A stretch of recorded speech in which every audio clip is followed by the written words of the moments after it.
محمد سيد الكونين والثقلين والفريقين من عرب ومن عجم مولاي। সাম্প্রদায়িক সম্প্রীতির নাম দিয়ে শিরকের ভিতরে, কুফরের ভিতরে মুসলমানদেরকে ঢুকিয়ে দেওয়া, এটা হচ্ছে এই স্লোগানের মূল উদ্দেশ্য, যে ধর্ম যার যার, উৎসব সবার। আমরা আজকে একটা স্লোগানের উপর আলোচনা করব। আমাদের দেশে একটা স্লোগান আছে যেটা আমরা হর হামেশাই দিয়ে থাকি, এবং কি রাজনীতিবিদরা আরও বেশি দিয়ে থাকে, বিভিন্ন স্কুলে দিয়ে থাকি, বিভিন্ন সেমিনারে দিয়ে থাকে, বিভিন্ন ধরনের রাজনৈতিক মঞ্চেও দিয়ে থাকে। সেই স্লোগান কোনটা? ধর্ম যার যার, উৎসব। আজকে আমরা এই স্লোগানটার উপর আলোচনা করব। এটা একটা সামাজিক এবং রাষ্ট্রীয় স্লোগান, যেটার মাধ্যমে, যেটার মূল লক্ষ্য হচ্ছে যে আমরা বিভিন্ন ধর্মের অনুসারী হব, তবে সব উৎসবগুলো আমরা সমানভাবে পালন করব। তো এই উৎসবের মূল লক্ষ্য যেটা, সেটা হচ্ছে যে সকলের ধর্মীয় পরিচয়টাকে মুছে ফেলা, সকল ধর্মের লোকদেরকে একই রকম চিন্তা চেতনার মধ্যে একীভূত করে ফেলা, মানবিক সহাবস্থানের নাম দিয়ে প্রতারণা করে এই দেশের মুসলমানদের ঈমান আকীদাকে নষ্ট করে দেওয়া। মুসলমানের যে একটা স্বতন্ত্র স্বকীয়তা আছে, আত্মমর্যাদা বোধ আছে, আত্মসম্মান বোধ আছে, সেটার থেকে মুসলমানদেরকে দূরে সরিয়ে দেওয়া। ধার্মিক এবং ঈমানদার মুসলিম সম্প্রদায়কে সাম্প্রদায়িক সম্প্রীতির নাম দিয়ে শিরক এবং কুফরির আবরণে তাদেরকে ঢেকে ফেলা, মানে সাম্প্রদায়িক সম্প্রীতির নাম দিয়ে শিরকের ভিতরে, কুফরের ভিতরে মুসলমানদেরকে ঢুকিয়ে দেওয়া, এটা হচ্ছে এই স্লোগানের মূল উদ্দেশ্য, যে ধর্ম যার যার, উৎসব সবার। কাফেরের কুফরি নীতিমালাগুলোকে সার্বজনীন করে দেওয়া এবং মুসলমানদের দেশে এগুলোকে প্রতিষ্ঠিত করা, এটাই হচ্ছে এই সমস্ত ভণ্ডামিগুলোর উদ্দেশ্য। তো এই ভণ্ডামি নতুন করে নয়, এটা একবার অতীত থেকে হয়ে আসতেছে। কাফের এবং বেদিন যারা ছিল, আল্লাহর দ্বীনের দুশ্মন যারা ছিল, এটা তাদের পুরাতন একটা কর্মসূচি, যে কর্মসূচির মাধ্যমে তারা অতীতেও মুসলমানদের ক্ষেত্রে তারা কামনা করত যে মুসলমানরা ইমানের পথ ছেড়ে, ইসলামের পথ ছেড়ে তাদের মতো কুফরির পথ ধরবে। আল্লাহ রাব্বুল আলামিন সূরা বাকারার 109 নম্বর আয়াতে বলেছেন, ওয়াদ্দা কাসীরুম মিন আহলিল কিতাব, বেশিরভাগ আহলি কিতাব অর্থাৎ ইহুদি খ্রিস্টান, এখন এটা অন্যান্য ধর্মাবলম্বী অথবা যে কোনো বেদিন যারা রয়েছে, কাফের সম্প্রদায় যারা রয়েছে, তাদের কামনা হচ্ছে লাউ ইয়ারুদ্দুনাকুম বা'দা ঈমানিকুম কুফারা, তোমাদের কি ইমানের পরে যদি তারা কুফরিতে নিয়ে যেতে পারত, এটা তাদের তামান্না। তো সেই কুফরিতে নিয়ে যাওয়ার কৌশলের এই একটা অংশ হচ্ছে যে ধর্ম যার, উৎসব সবার। সুতরাং এই নীতিতে বিশ্বাসী হওয়া, এই নীতির সাথে চলা মূলত কি কুফরি হিসাবে, শিরক হিসাবে গণ্য হবে।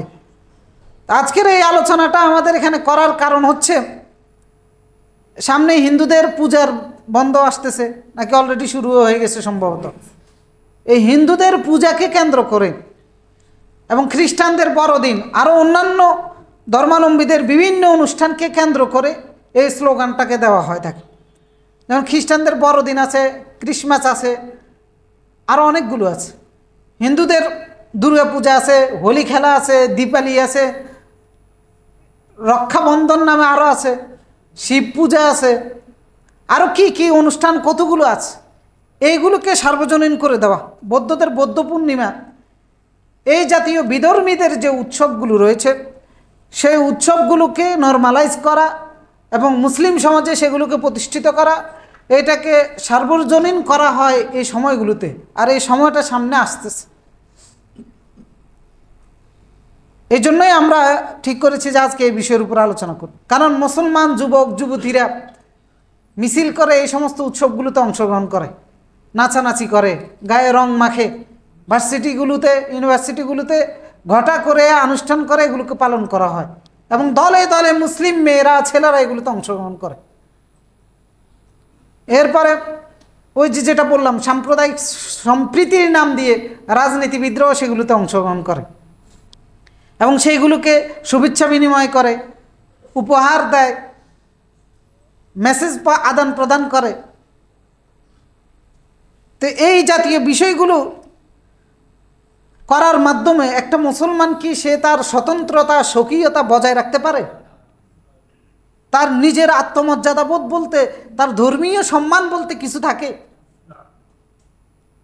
এরপরে সে এগুলোতে অংশগ্রহণ করার মাধ্যমে সে ইসলামী জীবন ব্যবস্থাকে একটা ঠুনকো জীবন ব্যবস্থা হিসেবে সাব্যস্ত করে, দেখাতে চায় যে আনন্দ বিনোদনের জন্য, উৎসবের জন্য আমাদের এই দিনের মধ্যে কোনো পরিপূর্ণতা নাই। আসলে কি বিষয়টা এরকম? কোনো মুসলমানের যদি এই সমস্ত বিষয়গুলোর ক্ষেত্রে আপত্তির জায়গা না থাকে তাহলে সে মুসলমান হিসেবেও থাকার সুযোগ নেই। কারণ আল্লাহ রাব্বুল আলামিন আমাদের এই জীবন ব্যবস্থাটাকে এরকম ঠুনকো বানান নাই যে উৎসবের জন্য বিনোদনের জন্য কারো ধারস্থ হইতে হবে। কারণ আল্লাহ তাআলা বলেছেন, ইয়াউম আকমালতু লাকুম দীনাকুম ওয়া আতমামতু আলাইকুম নি'মাতি ওয়া রাদিতু লাকুমুল ইসলাম দীনা। ইসলামকে পরিপূর্ণ জীবন ব্যবস্থা বানিয়ে দিয়েছেন কে? ওয়া আতমামতু আলাইকুম নি'মাতি, এবং নিয়ামত দিয়ে পরিপূর্ণ করে দিয়েছেন কে? ওয়া রাদিতু লাকুমুল ইসলাম দীনা। জীবন চালানোর পদ্ধতি হিসেবে এই জীবন ব্যবস্থাটাকে মানুষের জন্য আল্লাহ গ্রহণযোগ্য, সন্তুষ্ট চিত্তে গ্রহণযোগ্য করেছেন কে? আল্লাহ রাব্বুল আলামিন এই জীবন ব্যবস্থার উপরে সন্তুষ্ট। সুতরাং এইটাকে অপরিপূর্ণ মনে করে কেউ যদি যে কোনো কিছুর জন্য অন্যের ধারস্থ হয় তাহলে সে একজন মুমিন হিসাবে, মুসলিম হিসাবে, ইসলামী জীবন ব্যবস্থার একজন পূর্ণাঙ্গ ফলোয়ার হিসাবে থাকার কোনো সুযোগ নেই। কারণ এরা যারা ধারস্থ হয় এরা হীনমন্যতায় ভোগে, এরা ইসলামী রীতিনীতি কৃষ্টি কালচারগুলোকে এনাফ মনে করে না নিজের জন্য। তো এই যে মনে না করাটা এটাই প্রমাণ করে যে এরা ইসলামী জীবন ব্যবস্থার উপর সন্তুষ্ট নয়। যদিও বলা হয় তাকে এটা নিতান্ত একটা উৎসব, এগুলো উৎসবেরই অংশ, অন্য কোনো বিষয় না, কিন্তু এগুলো তাদের উৎসব, আমাদের উৎসব নয়।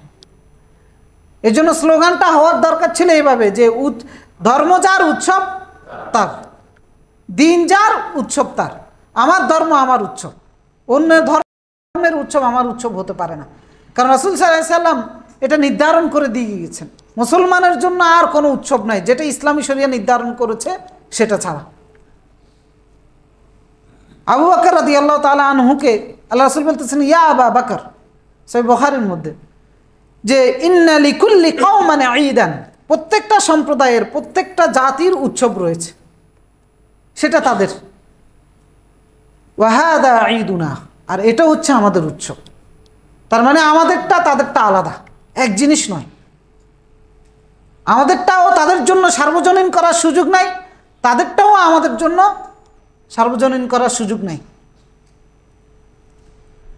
তো কোনো মুসলমান যদি মনে করে তার উৎসবটা আমার উৎসব, এই চেতনায় যদি বিশ্বাসী হয় এবং এই ধরনের জীবন যাপনটাকে বৈধ মনে করে, ওই ব্যক্তি মুসলমান থাকার সুযোগ নেয়, কাফের হয়ে যায়।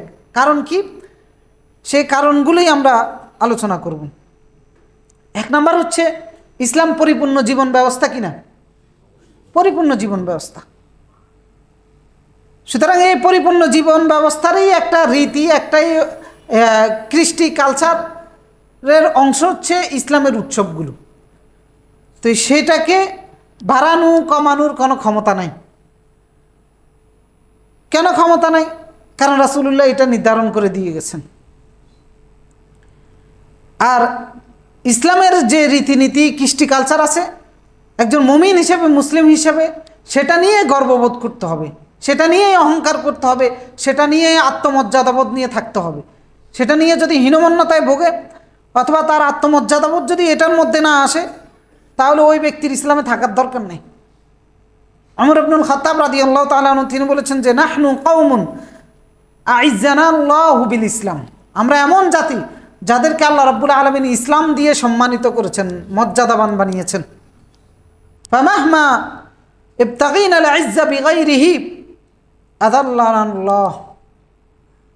অতএব যে ব্যক্তি ইসলাম বাদ দিয়ে অন্য জায়গায় মর্যাদা, সম্মান, ইজ্জত খুঁজে বেড়াবে, আযাল্লানাল্লাহ, আল্লাহ তাকে লাঞ্ছিত করবেন, অপমানিত করবেন। কারণ কোনো মুসলমান যদি ইসলামের বিধিবিধানের নিয়ম কানুনে সন্তুষ্ট থাকতে না চায়, আল্লাহ তাকে লাঞ্ছিত করবেন। তো সুতরাং ইসলাম যে উৎসব দিয়েছে এটার মধ্যেই নিজেদেরকে আবদ্ধ রাখতে হবে। বাড়তি উৎসবের জায়গাকে উৎসবের জায়গা হিসেবে গ্রহণ করা যাবে না। কারণ রাসূলুল্লাহ সাল্লাল্লাহু আলাইহি ওয়াসাল্লাম মদিনাতে আসার পরে সহিহ আবু দাউদের 1134 নম্বর হাদিসে আনাস ইবনে মালিক বলতেছেন, মদিনার লোকেরা দুইটা দিনকে তাদের উৎসবের দিন হিসেবে উদযাপন করত। তো রাসূলুল্লাহ তখন জিজ্ঞেস করলেন যে মা হাদানিল ইয়াওমান, এই দুইটা দিন কি? তখন তারা বলল যে কুন্না নালআবু ফীহিমা ফিল জাহিলিয়া, জাহিলি যুগে আমরা খেলাধুলা করতাম, আনন্দ করতাম এই দুইটা দিনে। তখন রাসূলুল্লাহ বলে ইন্নাল্লাহা ক্বাদ আবদালাকুম বিহিমা, আল্লাহ রাব্বুল আলামিন তোমাদেরকে এই দুইটা দিন পরিবর্তন করে দিয়েছেন, খায়রাম মিনহুমা, আরও দুইটা উত্তম দিনের মাধ্যমে। সুতরাং আগের উৎসবগুলো নিষিদ্ধ করে দেওয়া হয়েছে কিনা? নিষিদ্ধ করে দেওয়া হয়েছে। এরপরে বললেন দুইটা আরও উত্তম উৎসবের দিন নির্ধারণ করে দেওয়া হয়েছে, সেটা হচ্ছে কি? ইয়াউমুল আযহা ওয়া ইয়াউমুল ফিতর, ঈদুল ফিতর এবং ঈদুল আযহা। সুতরাং ইসলামের এই নির্ধারণ করে দেওয়া এবং আগেরগুলোকে নিষিদ্ধ করে দেওয়া প্রমাণ করে ইসলামের মধ্যে আর কোনো উৎসবের জায়গা নাই, ইসলামের ভিতরেই জায়গা নাই। মানে ইসলামী জীবন ব্যবস্থার ভিতরেই আপনি কোনো নতুন উৎসব নিয়ে আসতে পারবেন না। যেমন ঈদে মিলাদুন্নবী, এটা তো মুসলমানরাই পালন করে, জায়েজ আছে? কারণ রাসূলুল্লাহ আগেরগুলো নিষিদ্ধ করেছেন, আবার দুইটা নির্ধারণ করে দিয়েছেন। এই নিষিদ্ধ করা এবং নির্ধারণ করা প্রমাণ করে আর কোনো নতুন করে নির্ধারণ করা যাবে না, এবং অতীতের কোনো উৎসবকে উৎসব হিসেবেও পালন করা যাবে না। আর সে জায়গায় বিধর্মীদের উৎসবকে আমরা উৎসব হিসেবে গ্রহণ করব, এই সুযোগ তো নাই।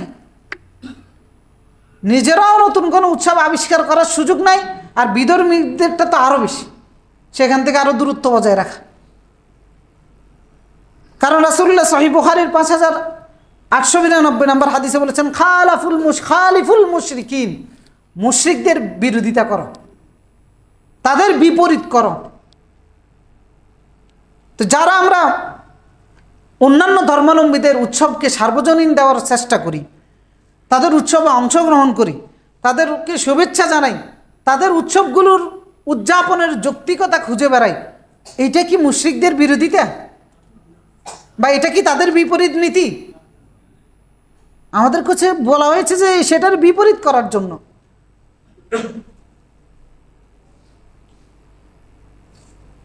এরপরে অনেকে আছে, বিশেষ করে রাজনীতিবিদরা, তাদের সন্তুষ্টি অর্জন করার জন্য, তাদেরকে খুশি করার জন্য এই সমস্ত উৎসবগুলোতে অংশগ্রহণ করে। যারা চলে গেছে তারা তো করছে, যারা আছে এরাও করে। এরপরে গত বছর আপনারা দেখেছেন টুপিওয়ালা দাড়িওয়ালা লোকেরা যে মন্দির মূর্তি পাহারা দিতেছে। তো এই সমস্ত ভণ্ডামিগুলো ত্যাগ করতে হবে। আমার দায়িত্ব নয় অন্যদের মন্দির পাহারা দেওয়া। এমন কোনো স্বার্থ থাকতে পারে না যে স্বার্থ হিন্দুদের মন্দির পাহারা দিতে হবে। মুসলমানের জন্য এমন কোনো স্বার্থ থাকতে পারে না দুনিয়াতে যে স্বার্থের জন্য বিধর্মীদের পূজার জায়গা আমাকে পাহারা দিতে হবে। হ্যাঁ, এটা রাষ্ট্রের দায়িত্ব, রাষ্ট্র করবে এই কাজ। আমি ব্যক্তি হিসেবে, সচেতন নাগরিক হিসেবে এটা আমার দায়িত্ব নয়, আর একজন মুসলিম হিসেবে কোনোভাবেই আমার দায়িত্বের মধ্যে পড়ে না।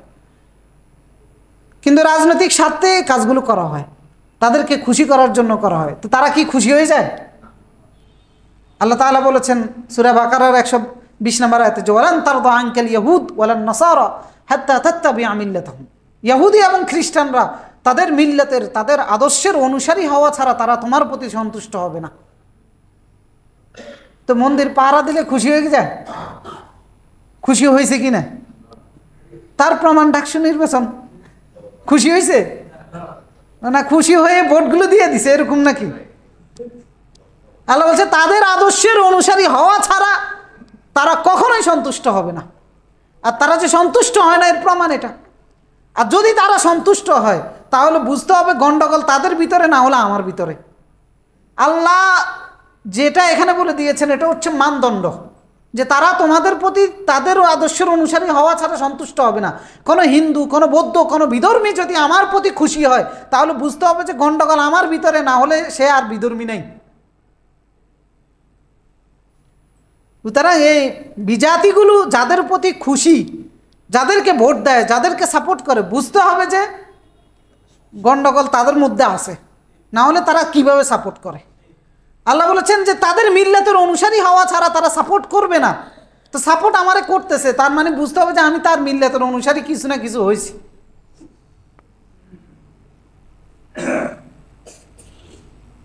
কিন্তু আফসোস হচ্ছে আমাদের এই মুসলমানগুলোর জন্য, অবুঝ মুসলমানগুলোর জন্য, যারা আমরা এই কোরআনের মানদণ্ড, কোরআনের আল্লাহর দেওয়া বিধানের তাৎপর্যগুলো আমরা উপলব্ধি করি না এবং প্র্যাকটিক্যাল বাস্তবায়ন করি না। এই যে আওয়ামী সরকারের পতন হয়েছে, এদেরকে পালিয়ে পুষিয়ে ভারত রাখে নাই? ভারত রেখেছিল এবং তারা ভারতকে খুশি করেছিল, ভারতের সন্তুষ্ট। এখন এদের পতন কি ভারত পতন ঠেকানোর জন্য সর্বশক্তি দিয়ে কি চেষ্টা করে নাই? করেছে। কিন্তু আল্লাহর দয়ায় আল্লাহ রাব্বুল আলামিন এরকম অত্যাচার, জুলুম, নির্যাতন থেকে এই জনপদকে রক্ষা করেছেন কিনা? করেছেন। তো এই জনপদের মানুষ যদি আল্লাহর এই দয়া না বুঝে, এই জনপদের মানুষ যদি এখনো মনে করে যে ভারতের সাথে আমার সুসম্পর্ক রাখতে হবে, না হলে আমার অস্তিত্ব থাকবে না, আল্লাহর এত দয়া পাওয়ার পরেও যদি না বুঝে, তাহলে এটি বনি ইসরাইলের মতোই খারাপ। কারণ বনি ইসরাইল থেকে আল্লাহ, বনি ইসরাইলকে ফেরাউনের নির্যাতন থেকে আল্লাহ উদ্ধার করেছেন। উদ্ধার হওয়ার সাথে সাথে এরা বলতেছে যে আমাদেরকে গরু বানাই দেন, পূজা করি। তো এই জাতি তো ওই রকমই, ভারতের কোনো সাহায্য ছাড়া আল্লাহ তাদেরকে উদ্ধার করেছে, তারপরেও তারা আল্লাহর দয়া অনুভব করে না। তারা মনে করে না ভারতেই আমাদের লাগবে। তো বনি ইসরাইল আর এটার মধ্যে পার্থক্য কোথায়? মুসলমান আল্লাহর উপর ভরসা করতে হবে, আল্লাহর দয়াটাকে উপলব্ধি করতে হবে। যারা এটা উপলব্ধি করে না, যারা এটা বিশ্বাস করে না যে আল্লাহ তার দয়া দিয়ে আমাদেরকে উদ্ধার করেছে, তাদের দ্বারাই সম্ভব ভারতের দালালি করা। তো সুতরাং মুসলমানের এই আপত্তির জায়গাগুলো থাকতে হবে, বিধর্মীদের সাথে সেপারেশনের এই জায়গাগুলো থাকতে হবে, আপোষহীনতার এই জায়গাগুলো ক্লিয়ার থাকতে হবে, যে তাদের সাথে আমাদের, তাদের নীতি আদর্শের সাথে, তাদের কৃষ্টি কালচারের সাথে মুসলমানের কোনো আপোষ হতে পারে না। হ্যাঁ, তাদেরকে আমরা তাদের কোনো অধিকার হন্য করব না, তাদের নিরাপত্তা নষ্ট করব না, তাদের জায়গা জমিন দখল করব না, তাদেরকে মারধর করব না, কিন্তু তাদের নীতি আদর্শের সাথে আমাদের কোনো আপোষ হতে পারে না। যে ব্যক্তি তাদের নীতি আদর্শের সাথে আপোষ করবে, বুঝতে হবে যে সে আর ইসলামের নীতি আদর্শের উপরে নেই, যার কারণে তারা তার প্রতি সন্তুষ্ট।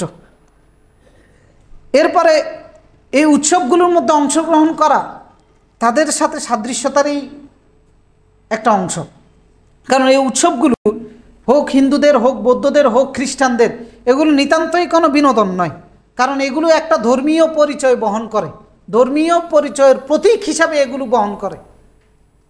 তো সেজন্য এই উৎসবগুলোতে একাত্মতা পোষণ করা, অংশগ্রহণ করা, তাদের ধর্মীয় প্রতীকের সাথে, তাদের ধর্মীয় রীতিনীতির সাথে একাত্মতা পোষণ করা, অর্থাৎ উৎসবের আবরণে শিরকের সাথে আপোষ করা, কুফুরির সাথে আপোষ করা।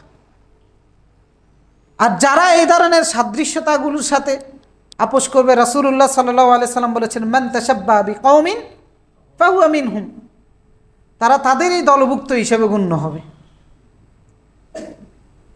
তো সেজন্য এমনকি আমর ইবনুল আস রাদিয়াল্লাহু তাআলা আনহু বলতেছেন যে যারা তাদের সাথে একাত্মতা পোষণ করবে, সাদৃশ্যতা গ্রহণ করবে, তাদের হাসর নসরও তাদের সাথে হবে।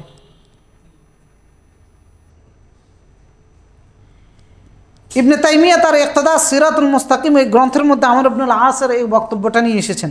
তিনি বলেছেন, মান বানা বিবিলাদিল আদিম ফাসানাআ নিরাজুহুম ওয়া মাহরাজানহুম ওয়া তাশাব্বাহা বিহিম হাত্তা ইয়ামুত ওয়া হুয়া কাযালিক হুশিরা মাআহুম ইয়াওমাল কিয়ামাহ। যে ব্যক্তি বিধর্মীদের দেশে বসবাস করবে এবং তাদের উৎসবগুলোর মধ্যে অংশগ্রহণ করবে। নিরাজ হচ্ছে এবং মাহরাজান হচ্ছে পারস্যের বা ইরানিদের দুইটা উৎসব ছিল, যেটা তারা বসন্তের প্রথম দিনে পালন করত এবং শীতকালের প্রথম দিনে পালন করত। তো সেই উৎসবকে কেন্দ্র করে তিনি বললেন, যারা এগুলোর সাথে একাত্মতা পোষণ করবে, এগুলোর সাথে সাদৃশ্যতা করবে, এই অবস্থায় মারা যাবে। হুশিরা মাআহুম ইয়াওমাল কিয়ামা, সে কিয়ামতের দিন তাদের সাথে উত্থিত হবে। অগ্নি উপাসক ছিল তারা। তো সুতরাং আপনি আমি দৌড় দিয়ে যে তাদের উৎসবে চলে যাচ্ছি, সেখানে গিয়ে নিরাপত্তার নাম দিয়ে, সম্প্রীতির নাম দিয়ে, দেখার নাম দিয়ে এগুলোতে অংশগ্রহণ করতেছি, পরিণতিটা কি হবে? এরপরেও যারা এই ধরনের উৎসবগুলোকে যৌক্তিক মনে করে, বুঝতে হবে যে এদের মনের মধ্যে তাদের প্রেম প্রীতি ঢুকছে, যেটাকে আমরা পরকীয়া বলি আর কি। এদের অন্তরের মধ্যে তাদের মহাব্বত ঢুকছে, যার কারণে ওই মহাব্বত ছাড়তে পারে না, এই কারণে ওই দিকে দৌড় দেয়। যেখানে আল্লাহ রাব্বুল আলামিন বলেছেন আমাদেরকে, আল্লাহর শত্রুদের সাথে বন্ধুত্বতার সম্পর্ক হবে না শত্রুতার। তো আল্লাহর শত্রুর সাথে যদি বন্ধুত্বতা থাকে, তাহলে বুঝতে হবে যে ও প্রেম প্রীতি মনের ভালোবাসা যা আছে সব ওটার জন্য। কারণ আল্লাহ রাব্বুল আলামিন সূরা মুমতাহিনার 1 নম্বর আয়াতে বলেছেন, ইয়া আইয়ুহাল্লাযীনা আমানু লা তাত্তাখিযু আদুওয়ি ওয়া আদুওয়াকুম আউলিয়া। হে ঈমানদার সমাজ, আমার শত্রু যারা, তোমাদের শত্রু যারা, তাদের সাথে তোমরা কোনো রকম বন্ধুত্বতা করিও না। কার নির্দেশ? আল্লাহর নির্দেশ। এই মুশরিকগুলো আল্লাহর শত্রু কিনা? আল্লাহর শত্রু। আল্লাহ তাআলা বলতে এদের সাথে কোনো বন্ধুত্বতা করব না। আল্লাহ তাআলা আশ্চর্য হয়ে বলতেছেন, তুলকুনা ইলাইকুম বিল মাওয়াদ্দা। বড় আশ্চর্যের বিষয় যে এরপরেও তোমরা তাদের প্রতি ভালোবাসা দেখাও, বন্ধুত্বতা দেখাও, অথচ ওয়াকাদ কাফারু বিমা জাআকুম মিনাল হক। তোমাদের কাছে আল্লাহর পক্ষ থেকে যে মহাসত্য এসেছে, তারা হচ্ছে ওই মহাসত্যের অস্বীকারী। শুধু কি তাই, ইউখরিজুনার রাসূল ওয়া ইয়াকুম আন তুমিনু বিল্লাহি ওয়া রাব্বিকুম। তারা হচ্ছে ওরা যাদের প্রতি তোমরা ভালোবাসা দেখাচ্ছ, তারা অন্যায়ভাবে তোমাদেরকে এবং তোমার রাসূলদেরকে জন্মভূমি ছাড়া করেছিল। অপরাধ কি? আন তুমিনু বিল্লাহি রাব্বাকুম, তোমরা আল্লাহর প্রতি ঈমান এনেছিলে, তোমাদের রবের প্রতি ঈমান এনেছিলে। ওদের সাথে তোমাদের বন্ধুত্বতা। ইন কুনতুম খারাজতুম জিহাদান ফি সাবিলি ওয়াবতিগা মারদাতি, যদি তোমরা আমার রাস্তায় জিহাদ করতে বের হও, আমার সন্তুষ্টি যদি চাও, তুসিরুনা ইলাইহিম বিল মাওয়াদ্দা, তাহলে গোপনে কিভাবে তাদের সাথে বন্ধুত্বতা করো? কোন মুসলমান নিজকে মুসলমান দাবি করে আবার হিন্দুর সাথে, বৌদ্ধের সাথে, খ্রিস্টানের সাথে, ইহুদিদের সাথে গোপনে কোনো আতাত করার সুযোগ আছে? কোনো সুযোগ নেই। আল্লাহ শত্রুদেরকে আল্লাহ বলতেছে শত্রু হিসেবে গ্রহণ করার জন্য। হ্যাঁ বলতে পারেন, প্রকাশ্যে তো করতেছি না। আল্লাহ তাআলা বলতেছেন, ওয়া আনা আ'লামু বিমা আখফাইতুম ওয়া মা আ'লানতুম, কোনটা গোপন করে রাখছো আর কোনটা প্রকাশ্যে করতেছো আমি জানি। ওয়া মান ইয়াফআল মিনকুম ফাকাদ দাল্লা সাওয়া'আস সাবিল, যে এমনটা করবে সে মহাসত্যের পথ থেকে বিচ্যুত হয়ে গেছে, ইসলাম থেকে বিচ্যুত হয়ে গেছে, কুফরি হয়েছে। কারণ এই আয়াতটা নাজিল হয়েছে হাতিব ইবনে আবু বালতা রাদিয়াল্লাহু তাআলা আনহু হুদায়বিয়ার সন্ধি লঙ্ঘন করার কারণে রাসূলুল্লাহ যখন সিদ্ধান্ত নিলেন যে মক্কা বিজয়ের জন্য বের হবেন বা মক্কা আক্রমণ করবেন, এই বিষয়টা রাসূলুল্লাহ নেতৃস্থানীয় কিছু সাহাবীদের কাছে ছাড়া আর বাকিদের কাছে গোপন রেখেছিলেন। আবু বালতা রাদিয়াল্লাহু তাআলা আনহু উনি ওনার পরিবারের জন্য আশঙ্কা করেছেন, কারণ অন্যান্য সাহাবীরা সবাই আনসার এবং মুহাজির, মক্কার মুশরিকদের আত্মীয় স্বজন, ওনার কোনো আত্মীয় স্বজন মক্কায় ছিল না। তো উনি আশঙ্কা করেছেন মক্কার মুশরিকরা ওনার পরিবারের প্রতি নির্যাতন করবে আরও বেশি, অত্যাচার করবে, তাদের থেকে সিম্পিতি পাওয়ার জন্য তিনি একটা পত্র লিখেছিলেন গোপনে, একটা মহিলাকে দিয়েছিলেন। আল্লাহ তাআলা রাসূলুল্লাহকে এ পত্রটার ব্যাপারে জানিয়ে দিলেন। রাসূলুল্লাহ আলী রাদিয়াল্লাহু তাআলার নেতৃত্বে একটা টিম পাঠিয়ে ওই মহিলাকে গ্রেপ্তার করেছে। গ্রেপ্তার করে এরপর ওই মহিলার দেহ তল্লাশি করে ওই চিঠিটা বের করে নিয়ে আসা হয়েছে। এরপর আবু বালতা রাদিয়াল্লাহু তাআলা আনহুকে যখন জিজ্ঞাসা করা হয়েছে, তিনি বললেন যে না, আমি কাফের হিসেবে এটা করি নাই, দিনকে অপছন্দ করেছি বা আমি কাফের হয়ে গিয়েছি, কাফেরদের প্রতি আমার মহাব্বত আছে, এই কারণে আমি এটা করি নাই। আমি এটা করেছি ওই যে মক্কার মুশরিক কুরাইশদের আত্মীয় স্বজন বাকি সাহাবীরা, ওনাদের পরিবার পরিজন সদস্যদেরকে হয়তো ওনারা নিরাপত্তা দিবে, আমার পরিবারের সদস্যদেরকে হয়তো নিরাপত্তা বিঘ্নিত হবে, এই আশঙ্কা থেকে আমি এটা করেছি। ওমর রাদিয়াল্লাহু তাআলা বললেন যে রাসূলুল্লাহ আপনি নির্দেশ দেন এই মুনাফিকের মাথা আলাদা করে দিই। রাসূলুল্লাহ বললেন না, নির্দেশ দেন না। তিনি বললেন বদরের যুদ্ধের সাহাবী, আল্লাহ তো তাদেরকে ক্ষমা করে দিয়েছে। তো দেখেন গোপনে এই চিঠির কারণে আল্লাহ তাআলা বলতেছেন কিসের বন্ধুত্বটা, যারা আল্লাহর শত্রু।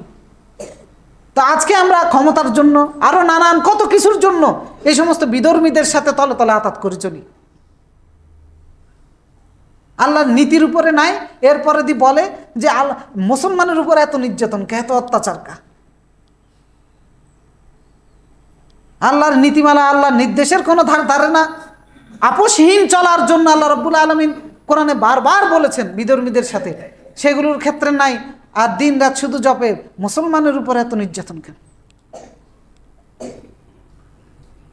আল্লাহ রাব্বুল আলামিন এই সূরার মধ্যে মুমতাহিনার সূরার ৪ নম্বর আয়াতে বলতেছেন কদ কানাত লাকুম উসওয়াতুন হাসানাতুন ফি ইব্রাহিম ওয়াল্লাযিনা মা, যে ঈমানদাররা তোমাদের জন্য উত্তম আদর্শ রয়েছে ইব্রাহিম এবং তার অনুসারী যারা আছে তাদের মধ্যে।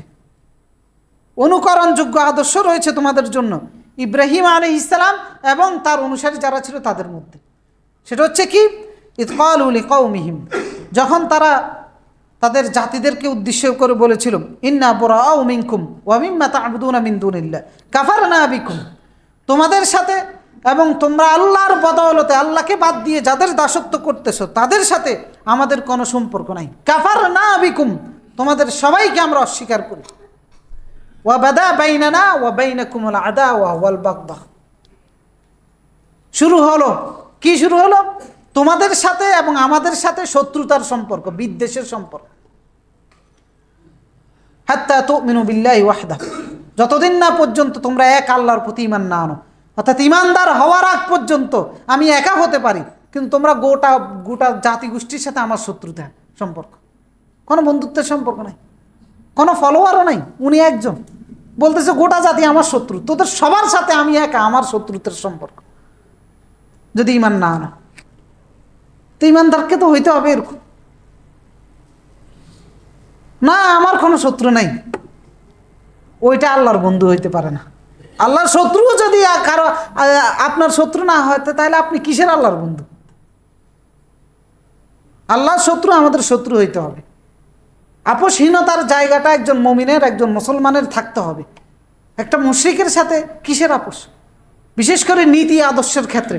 হ্যাঁ, সামাজিকভাবে একসাথে বসবাস করে আমি তার অধিকার হন্য করব না, প্রতিবেশী হিসেবে নির্যাতন করব না, তার জায়গা দখল করব না, তার অধিকার নষ্ট করব না, কিন্তু তার নীতি, তার আদর্শ, তার নিয়মকানুন, তার কৃষ্টি কালচার, এগুলোর সাথে কোনো আপোষ হবে না।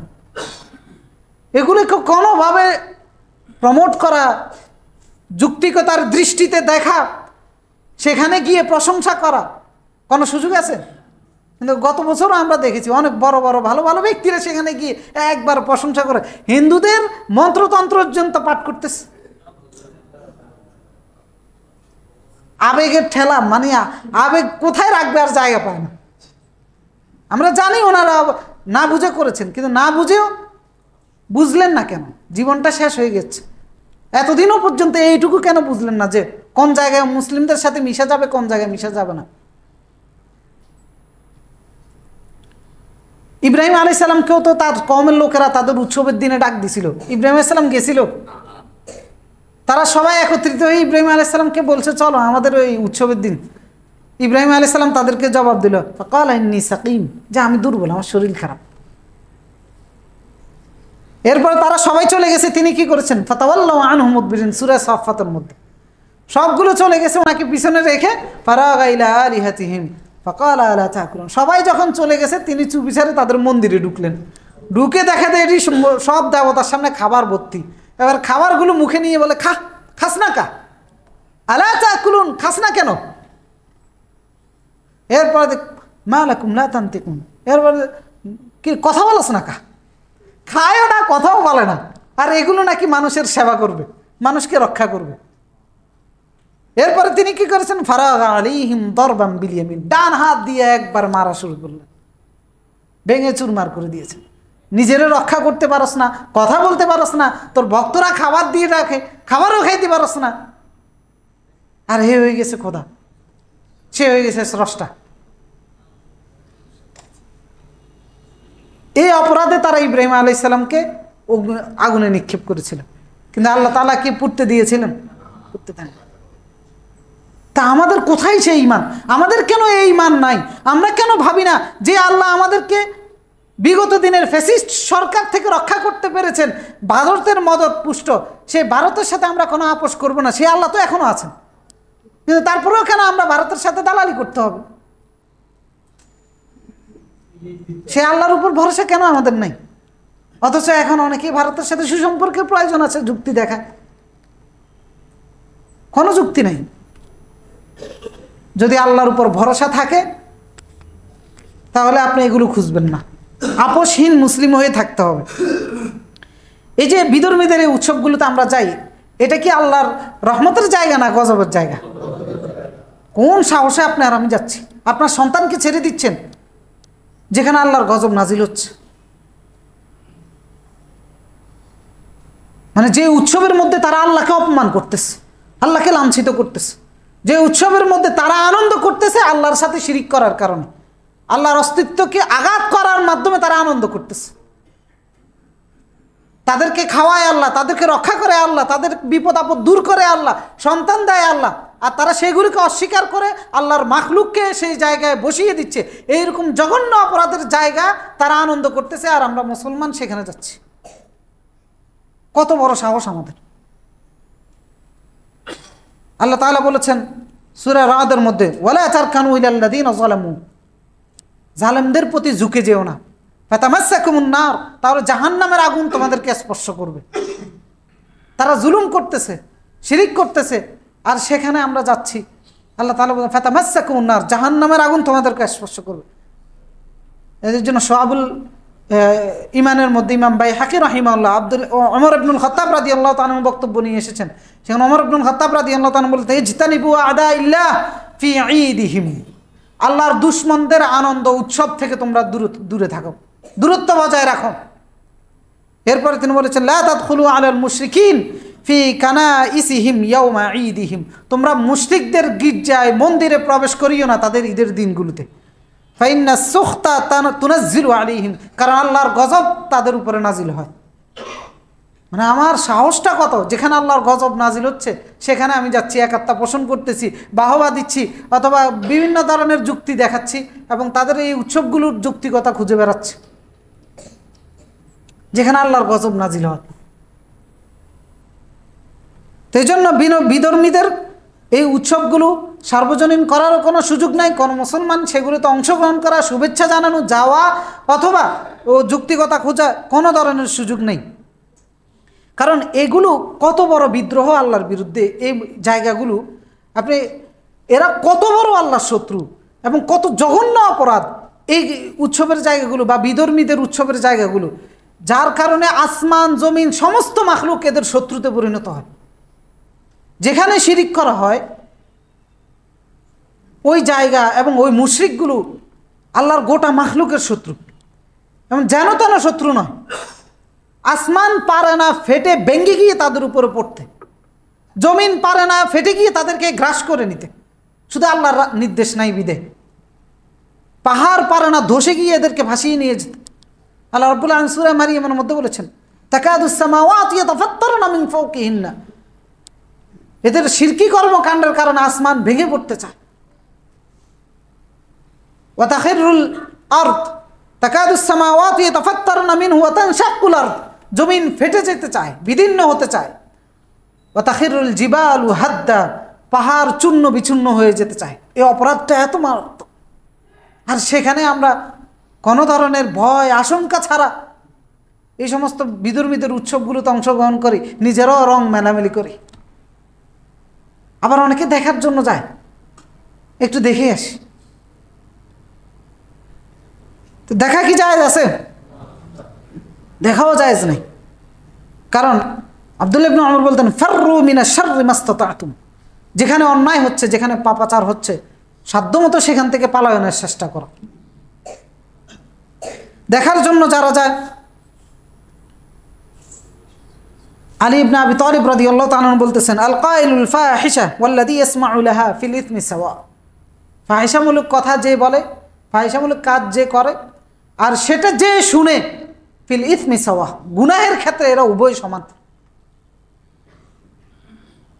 শিরিক হচ্ছে, আপনি দেখতেছেন, আপনিও সমান অপরাধী। সুতরাং বিধর্মীদের উৎসব সার্বজনীন হওয়ার সুযোগ আছে? কোনো সুযোগ নেই। এমনকি বিধর্মীদের সাথে বসবাস করতেও আল্লাহ রাসূল নিরুৎসাহিত করেছে। রাসূলুল্লাহ সাল্লাল্লাহু আলাইহি সাল্লাম সহিহ বুখারীর মধ্যে, আনা বারিউম মিন কুল্লি মুসলিমিন ইউকিমু বাইনা আযহুরিল মুশরিকিন, আমি ওই সমস্ত মুসলমানদের জিম্মা নিব না, আমি তাদের থেকে মুক্ত যারা মুশরিকদের মাঝে বসবাস করে। তো সুতরাং একজন মুশরিক থেকে কতটুকু দূরত্ব বজায় রাখা উচিত আমাদের। আর সে জায়গায় আমরা তাদের উৎসবগুলোতে অংশগ্রহণ করি, সেগুলোর মধ্যে আমরা যুক্তিকতা দেখাই, এরপরে নানান রকমের যুক্তি দেখাই, এই কারণে যেতে হয়, এই ধরনের ফর্মালিটি মেনটেন করতে হয়, না হলে সাম্প্রদায়িক হিসাবে বা উগ্র হিসাবে সাব্যস্ত করুক। আমি মুসলমান যেটা সেটাই তো আমাকে বলবে। আমি যদি আল্লাহর দ্বীন অনুসরণ করার কারণে কেউ আমাকে শত্রু সাব্যস্ত করে, বুঝতে হবে যে হ্যাঁ, আমি ঠিক পথে আছি। আল্লাহর দুশমন তো আমাকে তার দুশমনেই ভাববে। আল্লাহর দুশমনে যদি আমাকে তার বন্ধু ভাবে, তাহলে আমার মধ্যে গণ্ডগোল আছে। আমি আল্লাহর বন্ধু হতে পারি নাই, আমি তার বন্ধু হয়ে আছি। কারণ আল্লাহর শত্রুদের কাছে নিজেকে শত্রু হিসেবেই তুলে ধরতে হবে।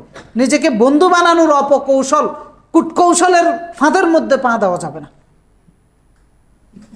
বিভিন্ন কারণে, বিশেষ করে রাজনৈতিক কারণে এই খপ্পরের মধ্যে পড়ে যায় অনেক মুসলমানরা। সুতরাং এই খপ্পরের মধ্যে পড়া যাবে না, এদের থেকে দূরত্ব বজায় রাখতে হবে। সুতরাং বিধর্মীদের ছোট হোক বড় হোক, যে কোনো ধরনের উৎসব থেকে আমাদেরকে দূরত্ব বজায় রাখতে হবে। এবং এইগুলো সার্বজনীন কোনো বিষয় নাই, এটা তাদের ধর্মেরই ধর্মীয় অংশ। আমাদেরকে কোনো ধরনের লেবেল আমাদের গায়ে লাগানো যাবে না।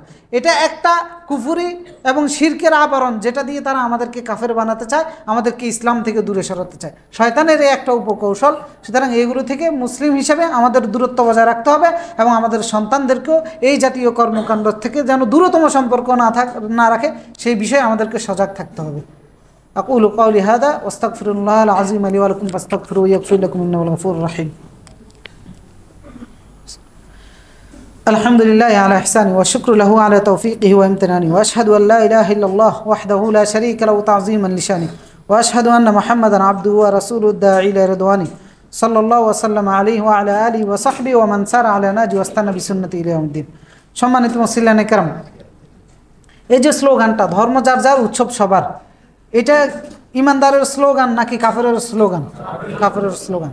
সুতরাং কোনো মুসলমানের এটার সাথে দূরতম সম্পর্ক রাখা যাবে না। এবং বিধর্মীদের এই যে উৎসবগুলো, এগুলো প্রত্যক্ষ করা যাবে না এবং এই উৎসবগুলোতে অংশগ্রহণ করা যাবে না। এই উৎসবগুলো উপলক্ষে কোনো ধরনের শুভেচ্ছা বিনিময় করা যাবে না। শুভেচ্ছা বিনিময় করা যাবে? কোনো ধরনের শুভেচ্ছা বিনিময় করা যাবে না। এমনকি কোনো উপটোকন, হাদিয়া, কোনো উপহার তাদেরকে দেওয়া যাবে না। এমনকি তারা এই উৎসবগুলো আয়োজন করার জন্য, বাস্তবায়ন করার জন্য যে জিনিসগুলো তাদের প্রয়োজন, ওই প্রয়োজনীয় জিনিসগুলো তাদের কাছে বিক্রি করা যাবে না। আপনি একজন দোকানদার মনে করেন, হিন্দুরা তাদের একটা ধর্মীয় পূজা অনুষ্ঠান আয়োজন করবে, সেখানে তাদের যে জিনিসগুলো প্রয়োজন, খাবারের প্রয়োজন হতে পারে, অন্যান্য জিনিস প্রয়োজন হতে পারে, আপনি তাদের পূজার জন্য ওই জিনিসগুলো বিক্রি করতেও পারবেন না, কারণ এটা জায়েজ নেই। শাইখুল ইসলাম ইবনে তাইমিয়া রাহিমাহুল্লাহ তিনি বলেছেন, ওয়ালা ইয়াবিউল মুসলিম মা ইস্তাঈনু বিহিল মুশরিকুন আলা মুশাবিহাতিহিম ফিল ঈদ মিন আত-তুআমি ওয়াল লিবাসি ওয়া নাহওয়ি যালিক। মুশরিকরা তাদের ঈদ অনুষ্ঠানগুলো উদযাপন করার জন্য সেখানে সাহায্য করা যায় এইরকম কোনো ধরনের জিনিস কোনো মুসলমান বিক্রি করতে পারবে না। সেটা খাবার হতে পারে, পোশাক আশাক হতে পারে, অথবা অন্য কোনো জিনিসপত্র হতে পারে, বিক্রিও করা যাবে না।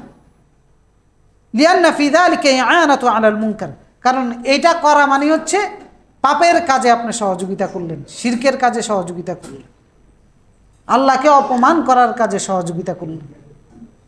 এরপরে ইবনে হাজার আসকালানী রাহিমাহুল্লাহ তিনি ফাতহুল বারির মধ্যে উল্লেখ করেছেন, ইমাম আবু হাফস আল হানাফি তিনি বলেছেন যে মান উহদিয়া ফীহি বাইদাতান ইলা মুশরিকিন তাযীমান লিল ইয়াউম ফাকাদ কাফারা বিল্লাহি তাআলা, যে ব্যক্তি মুশরিকদের কোনো দিনের সম্মানার্থে একটা মুশরিককে একটা ডিম উপহার দিল, ফাকাদ কাফারা বিল্লাহি তাআলা, সে আল্লাহর সাথে কুফরি করে ফেলল। মুশরিকদের কোনো কুফরি কাজের মধ্যে সম্মানার্থে শুভেচ্ছা জানাচ্ছে, তাদের উৎসবের দিন একটু সম্মান দেখালাম, একটা ডিম একটা নগণ্য জিনিস দিয়ে উপমা দিয়েছে, সে যদি এটাও হাদিয়া হিসাবে দেয় ফাকাদ কাফারা বিল্লাহি তাআলা, সে আল্লাহর সাথে কুফরি করে ফেলল। এরপরে মুসলিম স্কলার আরও যারা আছেন সবার একই রকম ফতোয়া যে এদের সাথে শুভেচ্ছা বিনিময় করা যাবে না, এদের উৎসবের দিনে কোনো জিনিস ওদের কাছে বিক্রিও করা যাবে না, তাদের প্রশংসাও করা যাবে না, সেখানে গিয়ে প্রশংসা করা যাবে। রাজনীতিবিদরা যায় কিন্তু ঠিকই প্রশংসা করে, হ্যাঁ সেটা রাষ্ট্র তাদের নিরাপত্তার জন্য টাকা বরাদ্দ অথবা প্রয়োজনীয় নিরাপত্তা নেওয়ার ক্ষেত্রে রাষ্ট্র যে বিষয়গুলো করবে সেগুলো রাষ্ট্র করবে, সেগুলো আমাদের দায়িত্ব না। ওমর ইবনুল খাত্তাবের কাছে তিনি হারিস ইবনে মুআবিয়া রাদিয়াল্লাহু তাআলা আনহু যখন সিরিয়া বা কোন একটা প্রদেশের দায়িত্বশীল বানিয়েছিলেন, তিনি যখন মদিনায় এসেছেন তখন ওমর ইবনুল খাত্তাব শামের ওমর ইবনুল খাত্তাব তখন তাকে জিজ্ঞেস করলেন যে কাইফা তারাকতা আহলুশ শাম, আহলুশ শামকে শামের অধিবাসীদেরকে তুমি কেমন রেখে আসছো? তখন তিনি তাদের অবস্থাগুলো বর্ণনা করলেন যে এই অবস্থা। তখন ওমর ইবনুল খাত্তাব বললেন লাআল্লাকুম তুজালিসুনা আহলুশ শিরক, তোমরা কি মুশরিকদের সাথে উঠবস করতা? মানে তিনি সম্ভাবনা দেখিয়েছেন কি এরকম সম্ভাবনা ছিল? তখন তিনি বলছেন লা ইয়া আমিরুল মুমিনিন, না এরকম কোনো সম্ভাবনা ছিল না, আমরা মুশরিকদের সাথে কখনো উঠবস করি নাই। তখন তিনি বললেন ইন্নাকুম ইন জালাসতুমুহুম আকালতুম ওয়া শারাবতুম মাআহুম ওয়া লান তাজালু বিখাইরিন মা লাম তাফআলু যালিক, যদি তোমরা তাদের সাথে বসতা, তোমরা তাদের সাথে খাইতা, তাদের সাথে পান করতা, এটা যদি না করো যতদিন করবা না ততদিন তোমরা কল্যাণ লাভ করতে থাকবা, এটা করলে তোমরা কল্যাণ থেকে বঞ্চিত হবে। সুতরাং তাদের অনুষ্ঠানে যাওয়া, তাদের খাওয়াও তো খাওয়া যায় না। আর আমরা গত বছর দেখেছি একবার খাবারের আয়োজন খাইতেছে তাদের উৎসবের দিনে গিয়ে, এরপর দিয়ে এমনকি তাদের উৎসব উপলক্ষে তারা যে জামা কাপড়গুলো পরিধান করে সেগুলোও পরিধান করছে অনেকে, সেগুলো পরিধান করা হারাম। কিসের এত একাত্ম? হ্যাঁ আপনি রাষ্ট্রীয় দায়িত্বশীল হিসেবে যান, তাদের নিরাপত্তার জন্য যে বিষয়গুলো থাকে সেগুলো, কিন্তু কোনো প্রশংসা করা যাবে না, কোনো ধরনের পোশাকে বেশভূষায় আচরণে কথাবার্তায় কোনো ধরনের একাত্ম পোষণ করা যাবে না, এই সুযোগ আমাদের নাই। এমনকি প্রত্যক্ষ করা যাবে না, দেখাও যাবে না, কারণ দেখলে প্রত্যক্ষ করলে এগুলোর ক্ষেত্রে সহযোগিতা যদি হয় তাহলে ইমানের পরে কুফরি হবে। আর আল্লাহ রাব্বুল আলামিন বলেছেন আকাফারতুম বা'দা ঈমানিকুম ফাযুকুল আযাব, যারা ইমানের পরে কুফরি করেছে তাদেরকে আল্লাহ রাব্বুল আলামিন কিয়ামতের ময়দানে ইমানের পরে কুফরি করেছিলা ফাযুকুল আযাব, এখন আযাবের শাস্তি নাও। ওয়া মান ইয়াকফুর বিল ঈমান ফাকাদ হাবিতা আমালুহু, ইমানের পরে যারা কুফরি করবে তাদের আমলগুলো বাতিল করে দিবেন কে? সুতরাং একজন ইমানদার এগুলো থেকে দূরত্ব বজায় রাখতে হবে। উপরে দান বাক্সগুলো আছে, একটু দান বাক্সগুলো চালিয়ে দেন। আর আমাদের মসজিদের সম্মানিত সভাপতি সাহেবের পক্ষ থেকে আমরা একটা অনুরোধ করতেছি, মসজিদের ইদানিং আয় রোজগার যেটাকে আমরা বলি আর কি, পরিচালনা করার জন্য যে খরচটা প্রয়োজন এগুলো একটু কমে গেছে। তো এই জন্য আপনাদের কাছে অনুরোধ থাকবে এই বিষয়ে সর্বোচ্চ চেষ্টা করার জন্য আপনারা আপনাদের সামর্থ্য অনুসারে দান সাদাকা করার চেষ্টা করবেন। আর আজকে যে বিষয়টা আলোচনা করেছি এই বিষয়টা অনেক বেশি গুরুত্বপূর্ণ। সামনের দিনগুলোতে আমাদের এই মুসলিম সমাজের আমাদের ভাই বোনেরা এই কাজের মধ্যে লিপ্ত হবে। এই কাজের মধ্যে লিপ্ত হওয়া নিতান্ত ছোটোখাটো কোনো অপরাধ না। আমাদের আলোচনার উদ্দেশ্য হচ্ছে এটা কুফরি, এটা ইমান ভঙ্গ হওয়ার কারণ, এটার মাধ্যমে আপনি ইমান হারা হবেন, এটার মাধ্যমে আপনার দিন নষ্ট হবে, ইমান নষ্ট হবে, আপনি মুসলমানের কাতারেও থাকতে পারবেন না। সুতরাং আপনার সন্তান যদি এই কাজের সাথে সম্পৃক্ত হয় আপনার সন্তানও ইমান হারা হবে। সুতরাং এই সমস্ত ক্ষেত্রে সজাগ হয়ে নিজের ইমানকে রক্ষা করা, নিজের সন্তান পরিবারের সদস্যদের ইমানকে রক্ষা করা, নিজের ইসলামকে হেফাজত করার দায়িত্ব আমাদের আছে কি না? আছে। সুতরাং সচেতনভাবে এই দায়িত্ব পালন করতে হবে। বিধর্মীরা তাদের মতো করে তারা উৎসব করবে, সেখানে আমাদের কোনো সে কমেন্ট থাকবে না। হ্যাঁ, আমরা তাদেরকে গালিগালাজ করব না, আমরা তাদের নিরাপত্তা বিঘ্নিত করব না, তাদের সম্পদে আঘাত করব না, তাদের বাড়িঘরে আঘাত করব না, সেটা একজন মুসলিম হিসেবে দায়িত্ব। কিন্তু তাদের নীতি আদর্শের সাথে আমাদের কোনো ধরনের আপোষ হবে না, তাদের কৃষ্টি কালচারের সাথে, তাদের উৎসবের সাথে আমাদের কোনো ধরনের একাত্মতা পোষণ করার কোনো সুযোগ নেই। আল্লাহ তাআলা এই বিষয়গুলো বুঝে আমরা আমাদের সামনের দিনগুলো আমল করতে পারি এবং আমাদের দিনগুলো যেন সাজাতে পারি, আমাদের ঈমানকে রক্ষা করতে পারি, আমাদের ইসলামকে রক্ষা করতে পারি। আল্লাহ তাআলা আমাদেরকে সেই তৌফিক এবং বুদ্ধিমত্তা দান করুন।